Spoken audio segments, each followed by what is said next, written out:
नमस्कार। क्या सेलिब्रिटीज़ आम आदमी से, मुल्क के कानून से और मुल्क से ऊपर होती हैं? इस पर चर्चा करेंगे आज हम चक्रव्यूह में। लेकिन मुश्किल यह है कि मेरे साथ सब कुछ सेलिब्रिटीज़ हैं और वीवीआईपीज़ हैं। अरिंदम चौधरी हैं, आईआईपीएम के डीन हैं और शाहरुख खान के दोस्त हैं। और सेलिब्रिटी हेयर स्टाइलिस्ट जावेद हबीब साहब और VVIP farmer I&B minister Mukhtar Abbas Naqvi साहब। और दिल्ली में ही हमारे साथ हैं फिल्मकार मुजफ्फर अली और लॉर्ड मेघनाथ देसाई। और मुंबई में फिल्म अभिनेत्री नरगिस। आप सबका बहुत बहुत स्वागत है चक्रव्यूह में। नरगिस, क्या आपको लगता है कि सेलिब्रिटीज़ को इतने गरूर के साथ, इतने एटीट्यूड के साथ रहना चाहिए कि किसी सिक्योरिटी वाले ने आपसे पूछ लिया तो आपको लगा कि उसके औकात क्या है? मुझे ऐसा नहीं लगता, बिल्कुल नहीं है, ऐसा बिल्कुल भी नहीं है। हमारे आर्टिस्ट को मिसहैंडल किया जाता है। क्या उनकी सिक्योरिटी को समझ में नहीं आ रहा है जब शाहरुख इतने ऑटोग्राफ साइन कर रहे हैं कि ये शाहरुख खान एक सेलिब्रिटी है और इनको तहजीब और तमीज़ के साथ हैंडल किया जाए? आप आए जाए हर किसी को एक ही लाठी से तो नहीं मार सकते ना। इस सेलिब्रिटी होने का इतना गुरूर क्या?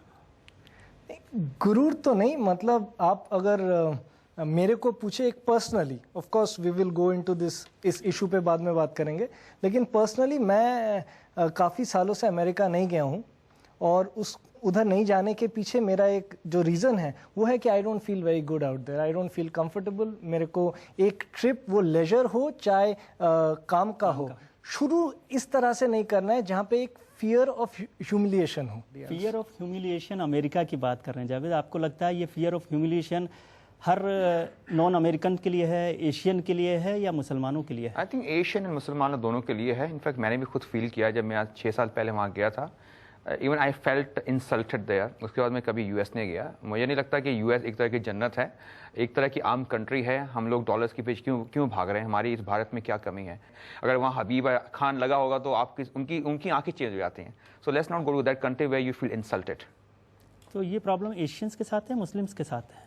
मुझे लगता है मुस्लिम के साथ कुछ ज़्यादा ही है। जब से ये 9/11 का चक्कर हुआ है, वो सोचते हैं कि सारे मुसलमान ही टेररिस्ट हैं, वो सारे काम ये करते हैं। ऐसे कुछ नहीं है। हो सकता है कुछ लोगों ने कर दिया हो, बट उसके अंदर हम इन्वॉल्व नहीं है।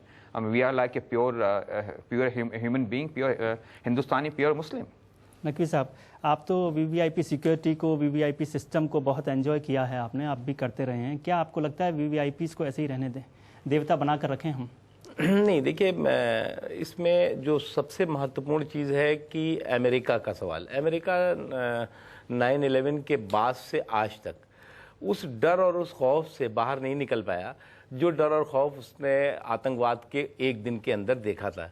जो भारत है, हर दिन एक आतंकवादी घटना, भारत में हर महीने कहीं ना कहीं एक बड़ी आतंकवादी घटना होती है। उसके बावजूद भी जो है हमने कभी भी अमेरिकन के साथ इस तरह का ट्रीटमेंट नहीं किया, किसी अरब कंट्री के व्यक्ति के साथ नहीं किया। आतंकवादी घटना हमारी सोच है, मेहमान जो हमारा होता है वो जान से प्यारा होता है। बुश साहब आए थे तो बुश साहब उनका कुत्ते को भी हमने मेहमान बना लिया था। नहीं नकवी साहब, तो आपको याद होगा कि वो उनके कुत्तों को भी घुमाया गया था राजघाट में। कि अमेरिका में नहीं हुई और हिंदुस्तान में हर दिन आतंकवादी घटना होती है, तो यही तो वजह है कि हम लोग सिक्योरिटी के लिए इतना नॉन सीरियस हैं। नहीं, अमेरिका में तो हुई नहीं 9/11 के बाद, इसीलिए नहीं हुई ना। जी नहीं, जब तक हर मुसलमान की दाढ़ी और टोपी को और उसके नाम को बिन लादेन की फैक्ट्री का सामान समझते रहेंगे, या जिस तरह से आप वहां पर लोगों को ट्रीट करते रहेंगे, कोई भारत से आया तो आतंकवादी ही होगा, कोई और आया तो आतंकवादी होगा, ऐसा नहीं हो सकता। Tuba.com